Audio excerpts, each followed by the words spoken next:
ஆண்டவரும் இரட்சகருமான இயேசு கிறிஸ்துவின்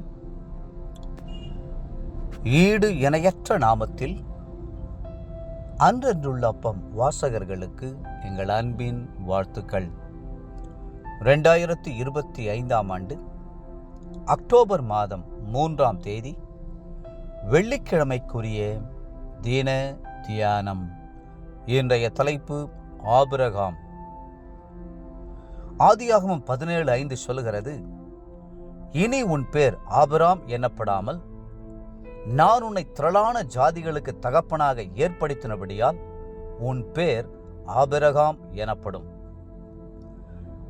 இன்றைக்கு நாம் சந்திக்கிற பரிசுத்தவான் ஆபிரகாம்.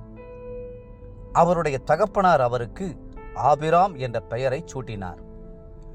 ஆபிராம் என்பதற்கு உயர்வான தகப்பன் என்று அர்த்தம். ஆனால் கர்த்தர் அந்த பெயரை மாற்றி திரள் ஜனத்தின் தகப்பன் என்று அர்த்தம் கொள்ளும் வகையில் ஆபிரகாம் என்று பெயரிட்டார். வேதத்திலே முதலிலே பெயர் மாற்றம் செய்யப்பட்டது இவருக்கே. ஆபிரகாம் 3 முற்பிதாக்களிலே முதலானவர். இன்றைக்கு யூதர்களும் ஆபிரகாமை எங்கள் தகப்பன், தீர்க்கதரிசி, எபிரேய வம்சத்தை தோற்றுவித்தவர் என்று சொல்லி மேன்மைப்படுத்துகிறார்கள். இஸ்லாமியர்கள் இப்ராஹிம் நபி என்று அவரை புகழ்கிறார்கள். புதிய ஏற்பாட்டிலே கிறிஸ்தவர்களும் அவரை முக்கியமானவராக கருதுகிறார்கள். மத்தேயு சுவிசேஷம் ஆபிரகாமின் குமாரனாகிய தாவீதின் குமாரனாகிய இயேசு கிறிஸ்து என்றே துவங்குகிறது. சிலரை கர்த்தர் சொப்பனங்கள் மூலமாயும் தரிசனங்கள் மூலமாயும் வழிநடத்துகிறார். சிலரை ஊழியர்கள் மூலமாயும் போதகர்கள் மூலமாயும் வழிநடத்துகிறார். சிலரை வேத வசனங்கள் மூலமாய் நடத்துகிறார். ஆனால் ஆபிரகாமை கர்த்தர் நேரடியாகவே நடத்த தீர்மானித்தார்.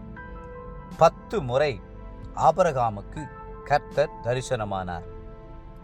முதல் முறை கர்த்தர் ஆபிரகாமை நோக்கி, நீ உன் தேசத்தையும் உன் இனத்தையும் உன் தகப்பனுடைய வீட்டையும் விட்டு புறப்பட்டு நான் உனக்கு காண்பிக்கும் தேசத்துக்கு போ என்றார். ஆதியாகமம் 12ஆம் அதிகாரம் முதல் 2 வசனங்கள். ஆபிரகாமுக்கு ஒரு பெரிய விசுவாசம் இருந்தது. தன்னை அழைத்த தேவன் தன்னை கடைசி வரை வழிநடத்துவார் என்பதே அந்த விசுவாசம். ஆகவே ஆபிரகாம் தான் போகும் இடம் இன்னதென்று அறியாமல் கர்த்தரை பின்பற்றி விசுவாசத்தோடு சென்றார். எபிரேயர் 11:8.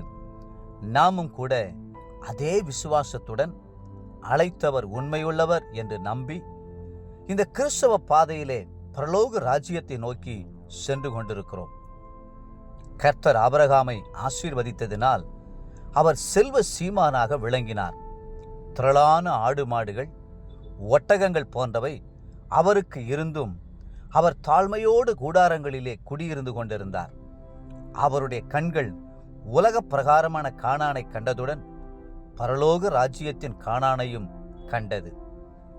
வேதம் சொல்கிறது, எபிரேயர் 11ஆம் அதிகாரம் 9-10 வசனங்களில், விசுவாசத்தினாலே அவன், அதாவது ஆபிரகாம், வாக்குத்தத்தம் பண்ணப்பட்ட தேசத்திலே பரதேசியைப் போல சஞ்சரித்து அந்த வாக்குத்தத்தத்திற்கு உடன் சுதந்திரராகிய ஈசாக்கோடும் யாக்கோபோடும் கூடாரங்களிலே குடியிருந்தான்.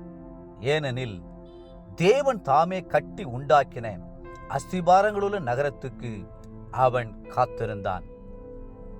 தேவப்பிள்ளைகளே, இப்படிப்பட்ட விசுவாசம் உங்களுக்கு இருக்கிறதா? கர்த்தர் என்னை நடத்துவார், வாக்குத்தத்தம் பண்ணினவர் உண்மையுள்ளவர், அவர் என் ஓட்டத்தை வெற்றியோடு முடிக்கச் செய்வார், நான் ஆபிரகாமுக்குள் ஆசீர்வதிக்கப்படுவேன் என்றும் நீங்கள் விசுவாசிக்கிறீர்களா? இன்றைய நினைவிற்கு ரோமர் 4:21. தேவன் வாக்குத்தத்தம் பண்ணினதை நிறைவேற்ற வல்லவராய் இருக்கிறார் என்று முழு நிச்சயமாய் நம்பி தேவனை மகிமைப்படுத்தி விசுவாசத்தில் வல்லவனானான். இன்றைய வேத வாசிப்பு காலை ஏசாயா 17, 18 மற்றும் 19ஆம் அதிகாரங்கள். மாலை எபேசியர் 5ஆம் அதிகாரம் 17 33 முடிய. அன்புக்குரிய அன்றனுள்ளப்பம் வாசகர்களே, மீண்டும் உங்களை வாழ்த்துகிறோம். ஆபிரகாமைப் போல விசுவாசத்தில் வல்லவர்களாயிருங்கள். கர்த்தர் உங்களை ஆசீர்வதித்து மென்மேலும் உயர்த்துவாராக. ஆமென்.